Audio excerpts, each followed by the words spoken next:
राधे राधे दोस्तों, आपका सुहाना सफ़र के सफ़र में एक बार फिर से स्वागत है। आज हम धरती माँ की बेटी की कहानी सुनने जा रहे हैं। ईश्वर ने शर्मा जी के परिवार को एक नहीं दो खूबसूरत बेटे दिए थे। दोनों भाई कर्ण अर्जुन की तरह थे। एक खुशहाल परिवार में वह सारी खुशियाँ थी जिनकी सबको आरजू और तमन्नाएं होती है। शर्मा जी एयरफोर्स में थे। डिफेंस की अपनी ही गरिमा होती है, जो भी देखता है रस करता है। लेकिन इधर कुछ दिनों से सरिता ने माता रानी के दरबार में चुपचाप एक अलग ही अरदास लगा दी रखी थी, जिसकी किसी को खबर न थी। लेकिन शर्मा जी की मर्जी के बिना इसे पूरा भी नहीं होना था। सरिता, तुम्हारा दिमाग खराब हो गया है। लोग तो लड़कों की मन्नतें करते हैं, दर दर अपना माथा टेकते हैं। अब ईश्वर ने तुम्हें दो बेटे दे दिए तो तुम्हें बेटी चाहिए। हाँ, मुझे एक बेटी चाहिए, बिल्कुल मेरी जैसी काया, मेरी छवि, मेरे मरने के बाद जिसे देखकर सबको मेरी याद ताज़ा हो जाए। अब ये भी कैसी जिद है। और कोई ज़रूरी भी तो नहीं कि बेटी ही हो। अगर बेटा हो गया तो नहीं, जिस तरह ईश्वर ने हमें बिन मांगे तो बेटे दिए, तो फिर वही मांगने पर बेटी क्यों नहीं देगा। मुझे तो पूरा विश्वास है बेटी ही होगी।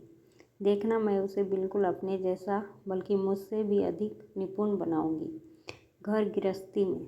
आखिर जो मैंने अपनी माँ से सीखा उसे भी तो मैं किसी को विरासत में देना है।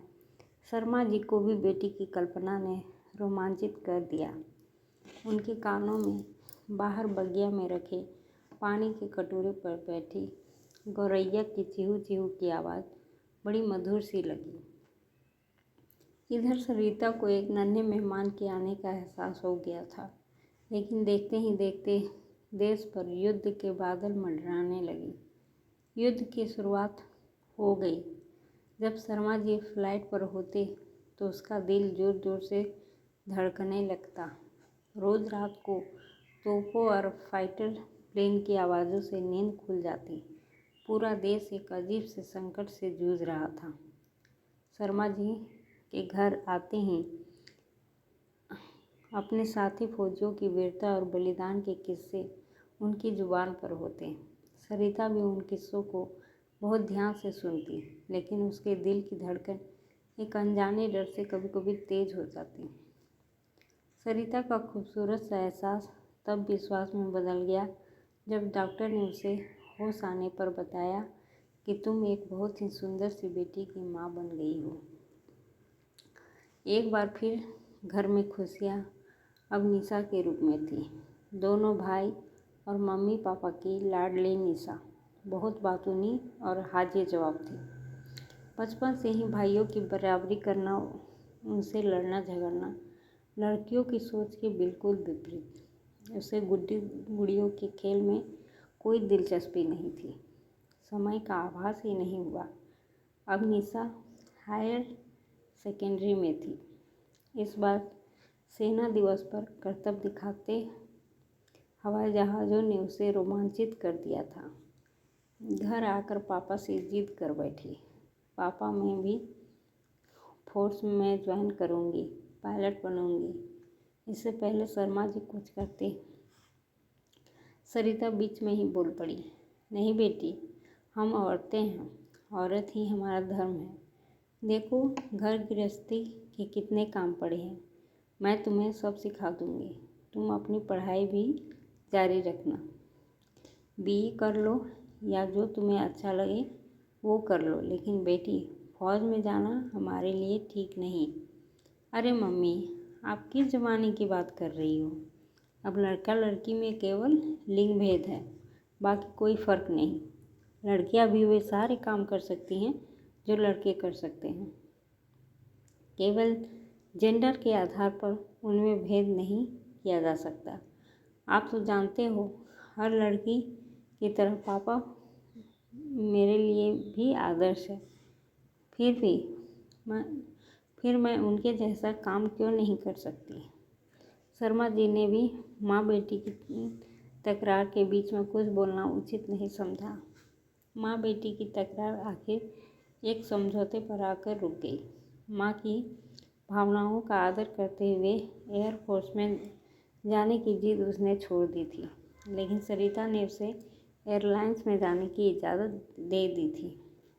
यहाँ पायलट तो नहीं बन सकती, लेकिन सीनियर असिस्टेंट फ्लाइंग ऑफिसर के रूप में एक एयरलाइंस में उसे नौकरी मिल गई।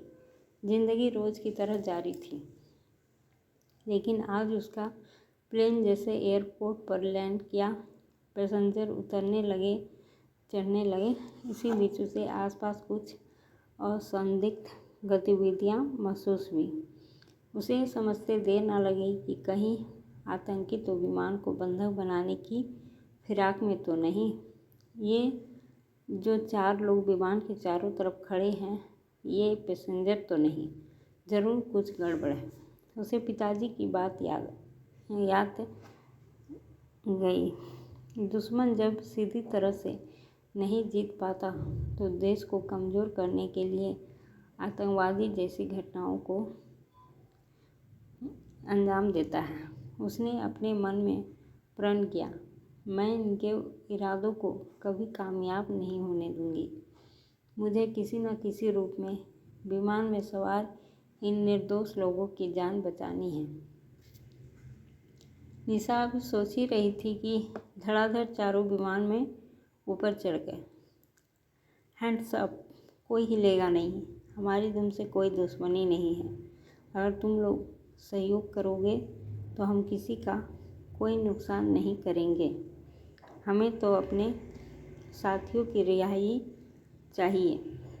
निशा ने इससे पहले कि हाईजैक की कोशिश अंजाम को पहुंचे, चालक दल को इमरजेंसी विंडो से भाग जाने का मैसेज दिया।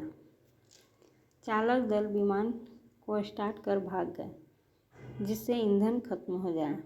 अब निशा का काम किसी तरह उनको उलझाकर रखना था, जब तक कि प्लेन का ईंधन या तो खत्म हो जाए या फिर कमांडोज वहां नहीं पहुंच जाए। हुआ भी यही।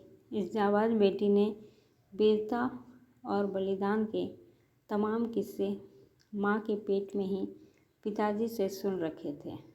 आज वक्त आया था उसका अनुसरण करने का।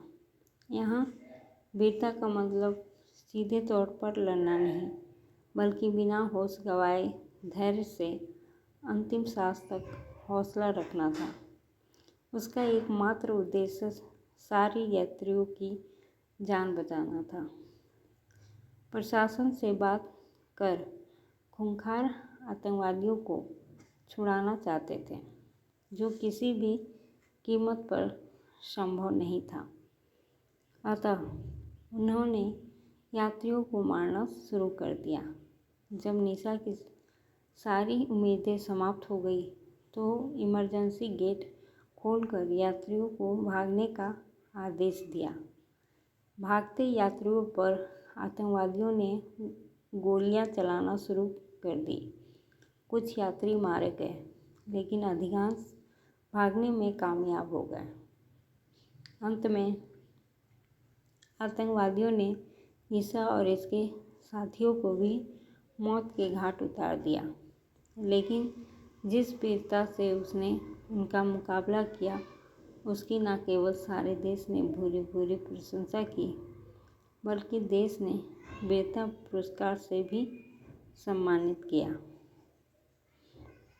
सरिता को भी अब विश्वास हो गया था, कुछ लोगों को यह धरती माँ अपनी रक्षा के लिए पहले से ही चुन कर रखती है, भले ही उसे किसी भी माँ ने जन्म दिया हो।